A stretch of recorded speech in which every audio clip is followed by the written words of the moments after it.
Welcome to our live coverage from Jakarta. Men's qualifying has concluded. We have our finalists. We have just watched the first 3 subdivisions of women's qualifying. We have our first 15 on the women's side, 15-5-3-3, because Nemour hit.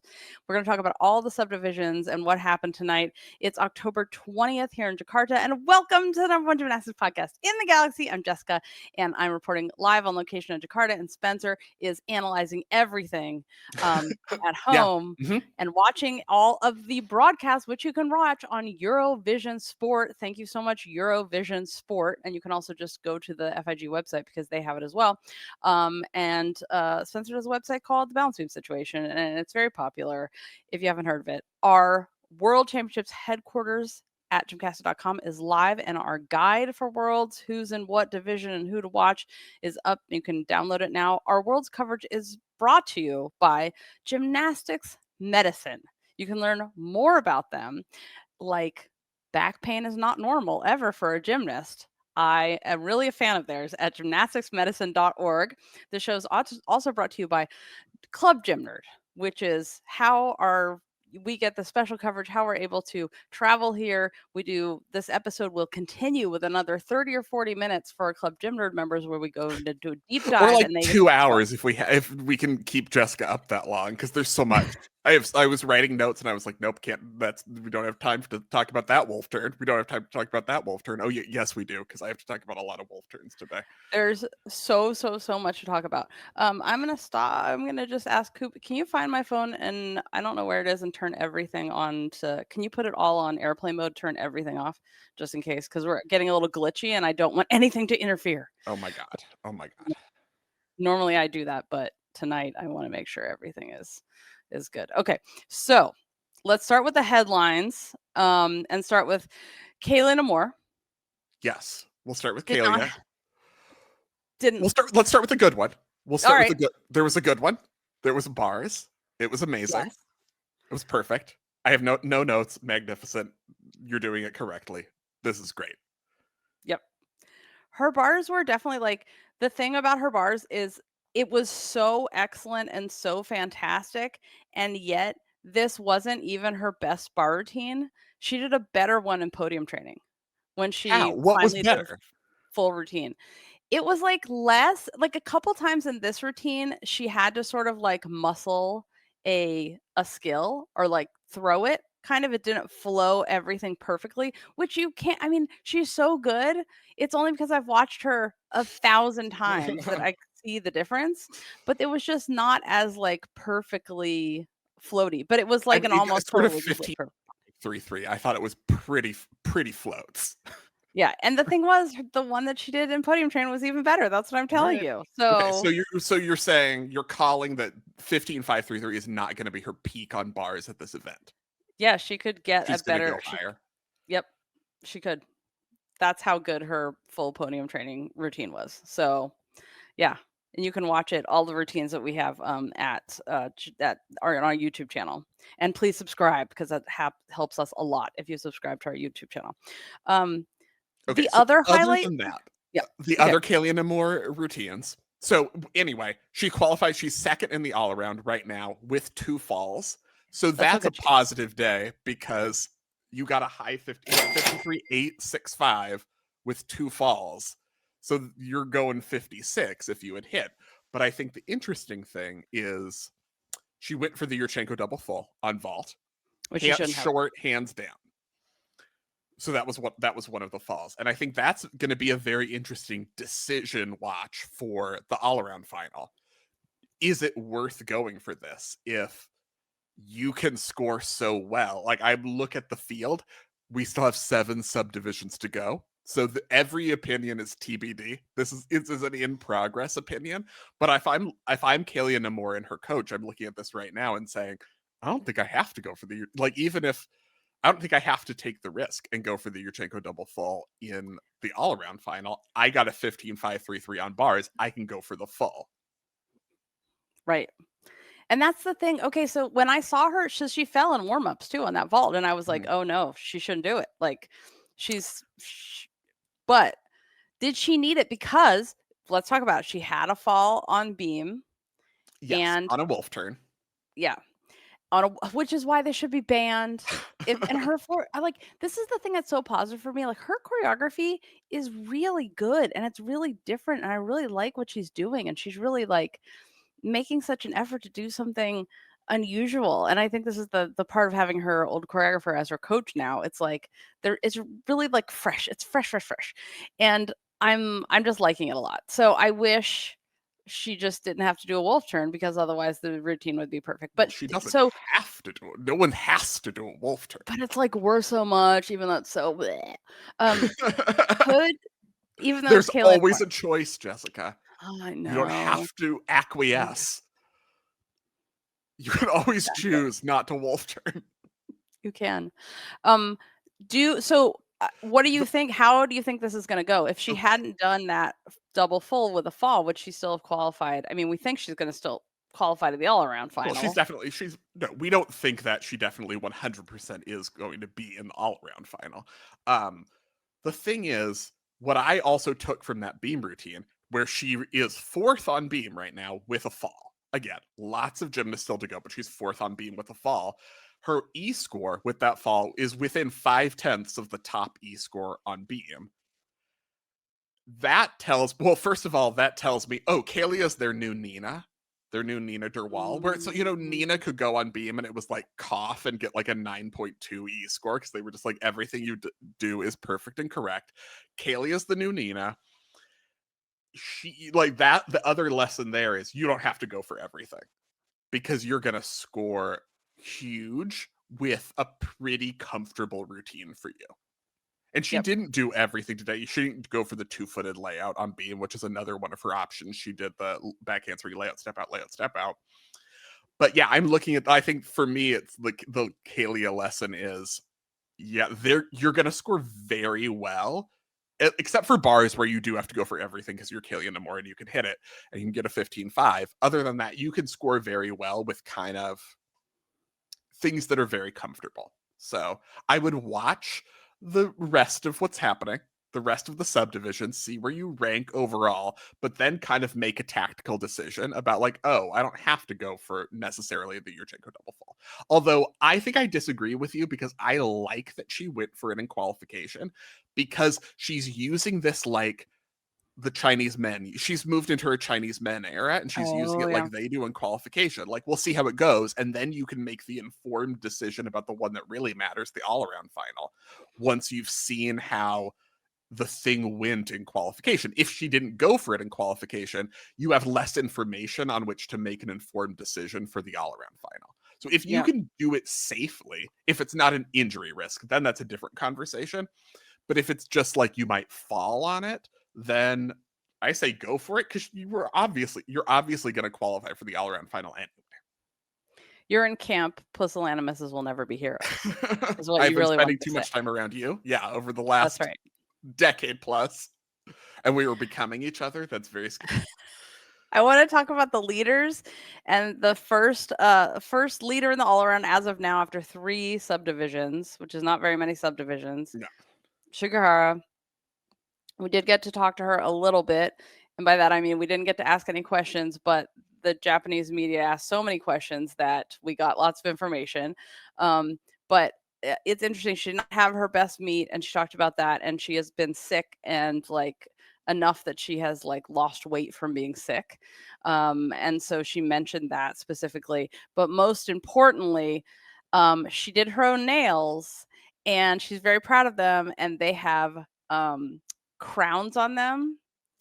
And yes, because obviously Chugahara, and if we know anything about her, we know that she loves her fashion from the jean shorts leotard. It's very important. So that was my favorite moment And of she's, qualified in first for right now after three subdivisions. She is in first in the all around with room for improvement on pretty much every event. So that we saw. We didn't see everything. But I think there's room to improve. So I think that's a positive performance for her. She did not score as well on floor as she could have. She had to tuck. She did her 2.5 to layout and had to tuck that layout pretty significantly. She was short on a double lay. So she was a floor medal contender heading in that we talked about. I think, she's 13.366 is way lower. She got over 14 at the Asian Championship, so that was way lower than she's capable. But in terms of the all around, she's qualified in a good position, or will eventually have qualified in a good position. And her beam could be much better. She did not. She started really tentative. She was not trying to break the beam. It She wasn't got like it a together miss, halfway through. but it was tight. Yeah. It was not good for her. Yeah, she can do like much, much better. But we'll get to more heartbreak momentarily. Oh, we have an update. Nemour needs rest, Scott says. I think I'm going to rest a bit. I was in a training camp in People's Republic of China. Then I arrived here, and I think I need to eat and rest well to come back well.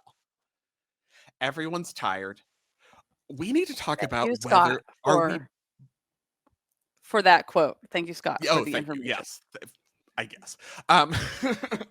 We need to talk about the most important topic. Did Watanabe get the entire Japanese delegation sick? And are there going to be consequences? Or chicken or the egg? Was it the other way around? I mean, he I don't know. Very sick in the press conference. He was very sick in the press conference. I was afraid he was going to pass out. Oka, on the Olympic all-around champion, had like a bunch of falls in qualification and has been sick. Sugihara has been sick. So, I mean, we got to get to the bottom of this. I mean, he is not. We saw Watanabe at breakfast this morning, and he was very gracious. And he now has a copy of the Balance by Amy Borman and Steve Cooper, and he was very gracious about it. And he came over and chatted with us for a moment. Was very kind, and so he seems totally healthy today. I'm just saying. So I think they can get it back together. But Mana falling on beam. Oh, that was devastating for me. That was for me personally. Yeah, Okamura I might cry fell on beam. Hwang So-hyun fell on beam. It was a tough day. I was like, the freaking beam witch is at it again. They should have done the whole spell before they left, like I did. Yeah, travel spell could work for beam too. Who's our leader on vault? Okay, Leah Monica Fontaine is our leader on vault, just ahead of Karina Schoenmaier. They're the top two right now. It was a rough day overall for Canada, but there were a couple bright spots, and Leah Monica vaulting was one of the bright spots, and she is top right now, with a lot of people doing a lot of difficulty to come tomorrow, but she is in first place. So that was one of the good results. Ellie Black's beam, she is in first place there. That was one of the good results. Ellie Black as a person was one of the good results. Always. Justice for her bars. I thought it could have scored higher. I thought it was great. I asked her about that after we talked to her and Shallon afterwards. And also shout out to Shallon Olsen, because she, so many of the women and the men here, had a hard time with the vault, which has been described, and I quote, as concrete by several athletes. And she did her vaults. She got them done and did it in competition, even though they made her wait for 15 minutes between the first and the second one. Yeah. Do we know what that was about? So long. No, we haven't found it. And I asked the athletes too. I was like, do you guys know if it was the scoring system or the judging? And they were like, we don't know. And then I was like, how long? If you were in charge, should it have to be? How long can you wait before you have to get a brand new warm up? And Leah Monica said 1 minute. And I was like, yes, I agree with you. Correct. Also, I did talk to Hillary Heron, and she said that she was like, I looked into the camera and said, Tyshawn, if you're listening, I want you to add springs into the vaults because it is too hard.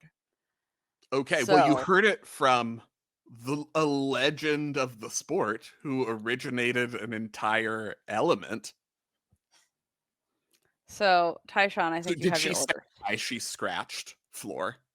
Yeah, she said she got hurt in podium training. I don't know if we have that video up, but she did she had an injury and she's coming back from it. And she was like, she and her coach were talking about it. Her coach really didn't want her to do it. This interview will be up later, but her coach was like, I don't know. She was like, let me try.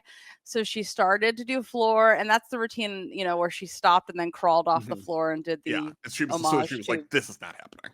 Yeah. And so she was like, I just really wanted to try, but it's really smarter for me to wait. And, this is just the beginning of the quad. It doesn't make sense to, push it here. So it was a smart decision for her to just do vault and test out Tyshawn, because it's It's either you love it and it's perfect for you, like Donnell Wittenberg, or you hate it and it's so hard to adjust to.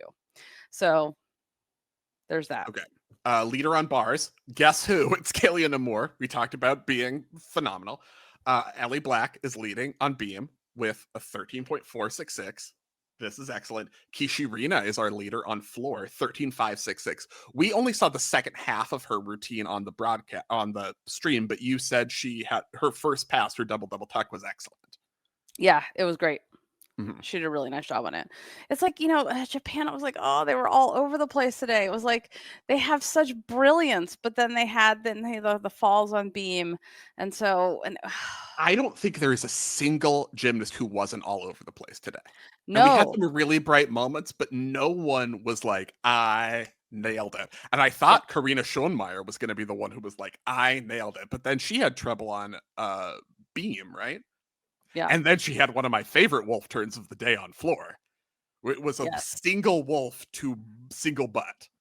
Yes. It was like a two shape turn. The first was wolf and the second was butt. And it was great. Which you should always have a butt spin in your routine. We have a comment here that Schoenmaier from Germany, her gym bought a Taishan vault, and that is very smart. And I would highly recommend that the U.S. camp, which has Taishan, and they were not required to use it to qualify and earn their spots here. The women, I don't know about the men, the women. Well, the men got their team was named at nationals, so they weren't using Taishan at that wasn't the equipment at U.S. nationals. Yes, which they should have had another vault, and it should be Taishan when you just put the AI labels on it or whatever they're using now. But yeah, I mean that's the case for it. Like people really have trouble with this equipment, and the white mats are Speaking terrible. of the equipment, you said we'll get to MDH's question in a second, but there was a high bar incident. Oh yes, you guys, the high bar fell down in the training hall. Great. It freaking pulled away. The cable came out, and it pulled away as someone was, tapping for dismount. And thank God, it's Eichmann. Eichhorn, yeah, he luckily was fine and what didn't let Yeah, he was go. able to just But that is not okay. There was another coach who cut his hand on the cables on bars. So I mean, you can always cut your hand on the cables and bars if you're making them tighter and you pinch your skin, which everyone has done who's ever tightened the bars, and you don't forget to not do that again after you've done it because it hurts really bad. But yeah, until the next time you do it.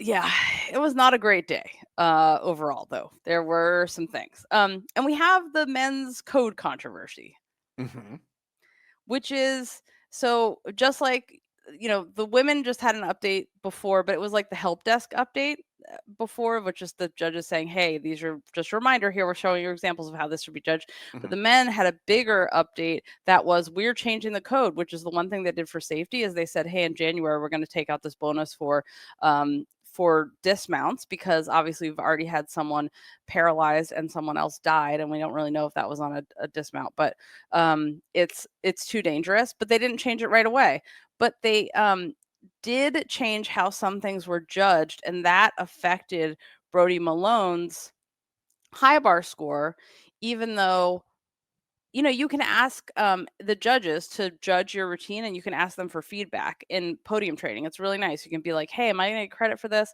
We have an interview with Emma Malabuyo about that. And I've talked about this in previous world championships. It's one of the things that athletes do is they talk to the judges after.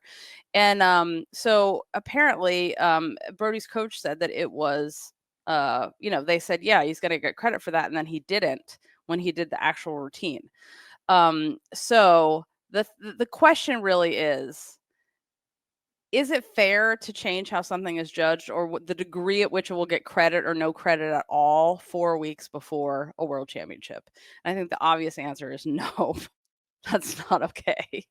That's too close to a world championships to change. Yeah, if it is a change in the rules, not just like, oh, you know, if it's something where it's like the judges in the US said you would get credit for it, and then you went to Worlds and the Worlds judges were like, no, that can just be like, that's how we were evaluating it. But if the actual rules have changed, yeah, I think there needs to be a period of like, this is when the rules can be changed, and then they're locked at a certain point. um I also think all of this needs to be more open and transparent and to everyone, and it should all be released, and there should be no secrets. And it feels like if even the athletes and coaches aren't really sure, like, wait, when does this rule come into effect? When is the dismount rule changing? When is the scales rule changing? When is all of that happening? And it's happening mid-year. That's a problem. And they should just publish all of this more openly and publicly, and not be like, oh, you need to log into the secret help desk to see. Just say it. Just say it Yes. for everybody. This And why do you have to information is log not into the help desk? proprietary. Right. It can't be. It has to be for everybody. Yeah, I agree with that. Question. Kensley is here. Hi, Kensley. Hello. The NCAA has a deadline for rules changes, and the FIG needs to implement that too. The men's technical committee have had to backpedal so many rules this year. It's a problem. Yeah, which is like, I'm of the view that I like that the rules change regularly, and that it is a living document and they are adaptable. So I'm not among those who are like, they change the rules too much. But you do need to like have a set period of rule changes, and like, this is when we're going to change them, and give everyone time. And if you want a deep dive on men's qualifying, do listen to Kensley's neutral deductions for the appropriate amount of rage to go with all of what we're discussing. It wasn't great. I mean, it's not Kensley great? level. The rules. Yeah. Oh, Okay, so we've had a couple questions. I feel like I missed. MDH had a question earlier, but we were talking about the men. I think it was about US women's lineups, but I didn't get to read the whole thing. Any word about the US women and who's going to do what? Last I saw, the start list for subdivisions tomorrow were blank. Start lists are out for tomorrow.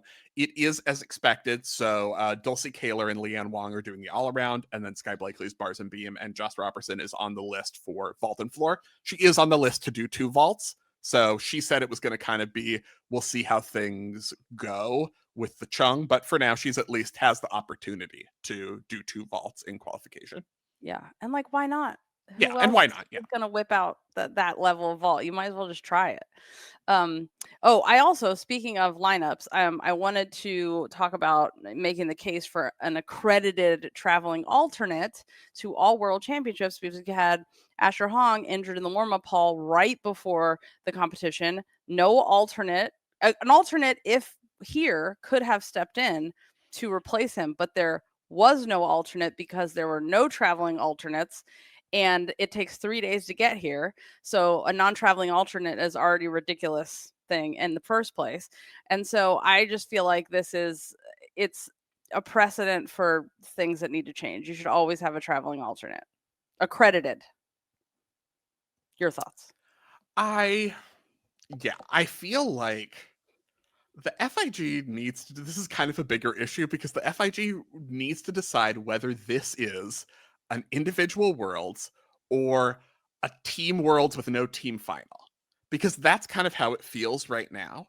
It's still like the countries select their delegation and the team trains together and they rotate together. I was thinking about this a lot because we have some really empty subdivisions.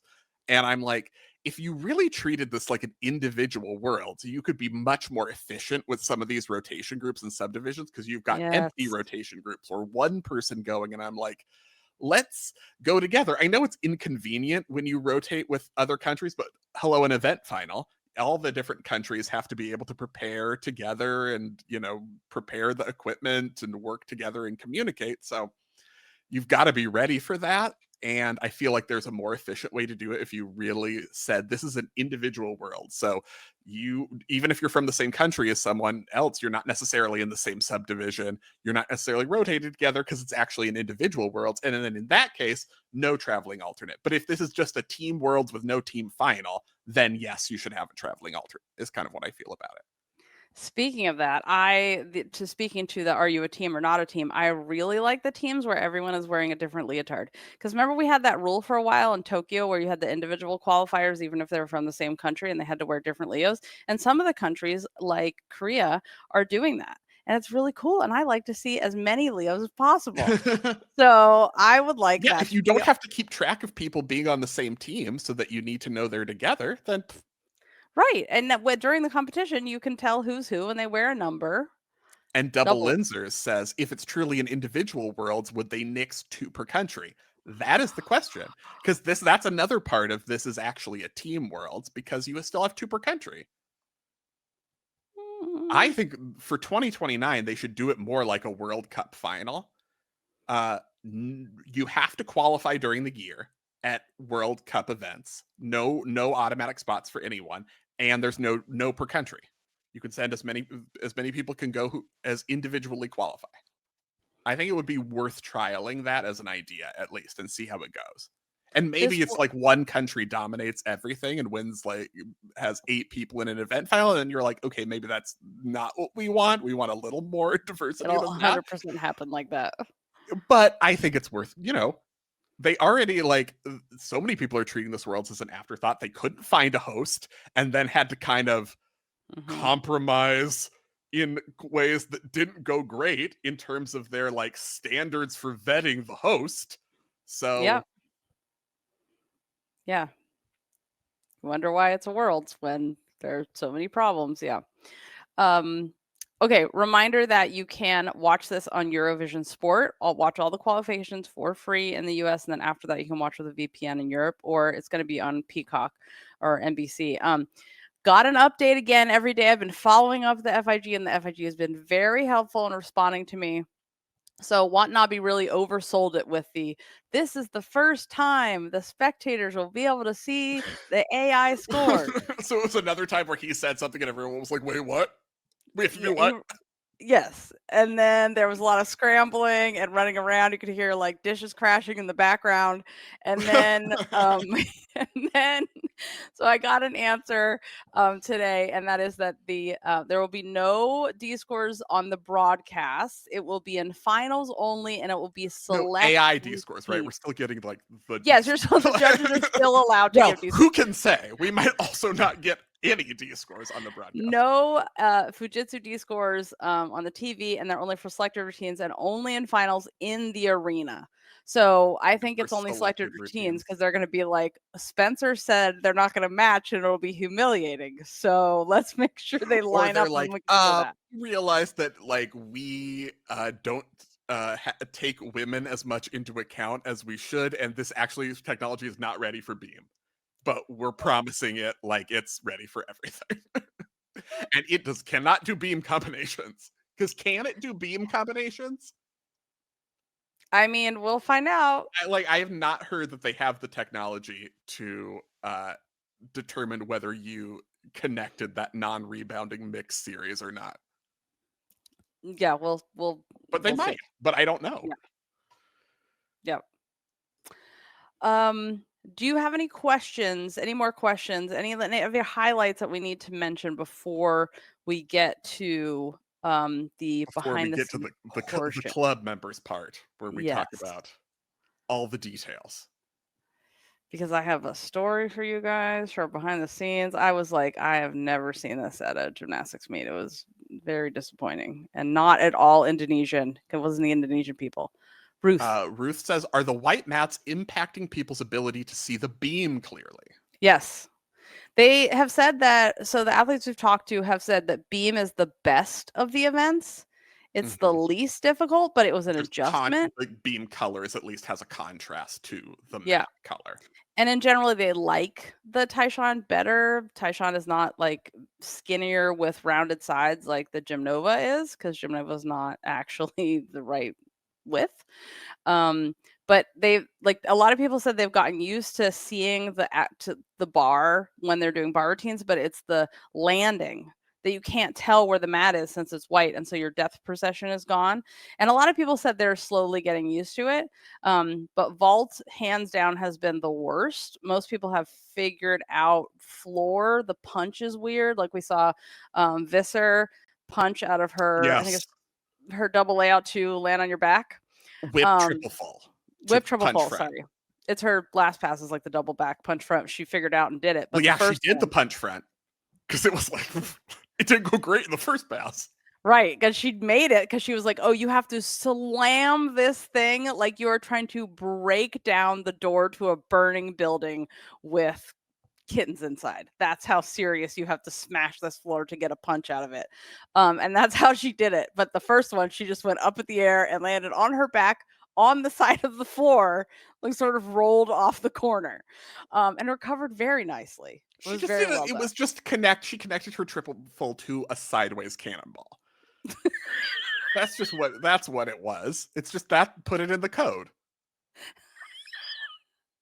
I would say it should be called the Visser, but it shouldn't be called the Visser because she did not originate that technique. No. That is classic. It is as old as time. Tyshawn really are the ones that have been, oh boy. Anywho, yeah, but thank you for asking that. Matt says, can we talk about how well Don did? I first read that as, can we talk about how well London did? And I was like, London Phillips is she could still win this meet. I'm so stoked for him. And you know what, like I talked about in Podium training, P-Bar's final. That's everyone's talking about his rings dismount, and I'm like, he beat Daiki and Jungbo on P-Bars. On P-Bars, you guys. And like some people have been like, oh, well, the haters. Oh, he's like 30. What's he still doing gymnastics for? This is why. Because he's still this good. That's why. And because so what? now It's his he can dream. follow his first routine and be like, I'm not going to let that affect the rest of my routines. I'm going to do like the best rings dismount I've ever done. And it is like so nice to see. I mean, the other countries came to scout him. They really did. And when he, like, people went crazy for his dismount, like his triple, because obviously it's amazing. And he freaking stuck it today, which was nuts. Well, he did not stick it, but. Well, what did he do? It was just barely. Took a little. He didn't stick it. It's great, and it's a super hard, so it's a great landing. But he didn't stick it. All right, it wasn't perfect, but like it was so good. It's like a 1/10. He 1/10 topped, which is great. It was so perfect that I couldn't. It was a Nadia stick. So basically, it was more than. Anyway, there's irrelevant. Anyway, thank you for your accuracy. I appreciate it. But yeah, I'm so stoked for him, and I'm stoked that he's still going after this, and I hope it goes great for him. And also, he's in the final with, what's his face, the goat of P-Bars, who does not move on every single yes. He qualified ahead of Petronius. Yeah, I mean, no, not on P-Bars. Oh, on P-Bars, sorry. Oh, yes, Zoe. Oh no, well, no one qualified. Zoe is Nemour. That's he have over. Glue in his entire body. How does he stay still and his hands stay still? I don't. It's unfathomable how he does his P-Bars. Anywho, okay, so I have stories to tell you guys. I got to tell you about a group of fans making fun of another group of fans, which is one of the rudest things I've ever seen at a gymnastics meet, and I was horrified. Also, don't tell Indonesians that you want or need something because they're so nice.